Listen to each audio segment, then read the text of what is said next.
Ito boss, 500 pesos. Plus, may burger pa to, may pagkain pa.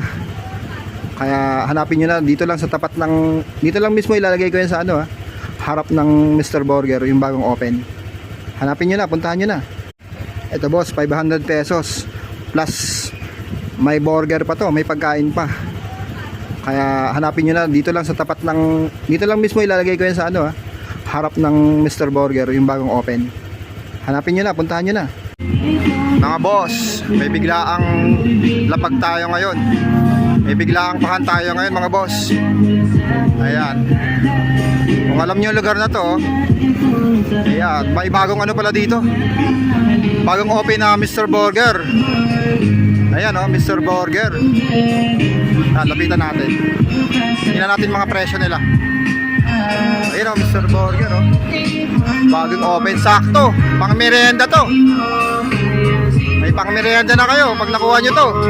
Ayan 10 pesos lang pala 10 pesos opening promo nila. Ayan busy na sila. Opening pala nila ngayon. Busy na sila 2 PM. Punta na kayo 2 PM opening nila. Ayan hindi lang pala burger. May pizza rin pala Ayan ang mga presyo nila Wow, may french fries pa. Ayan. May hotdog. Kompleto na pala. Ayan buy one take one. Ayan guys mag-open sila ngayon dito ngayon sa may ano to, San Juan Street, tapat ng San Juan Street.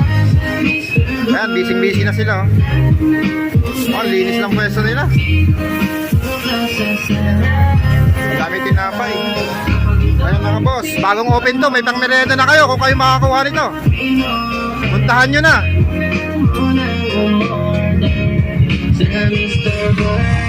Ayan, Mr. Burger pala to. Sakto, may pambili na kayo ng burger. Kaya puntahan nyo na.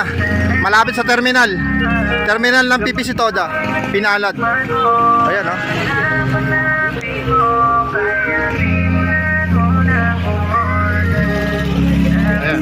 Ayan yata yung may-ari nito. Ito yung boss Ayan, sa may Happy Donuts na rin. San Juan Street. San Juan Street mga lods, tapat. Sino nagmamali? Ayan may tindahan dito. Ito boss, ito may ano dito. Wala pa, alas 2 daw yan, alas 2. Alas 2. Alas 2 yan, alas 2. Ayan mga boss. Ito may ano dito May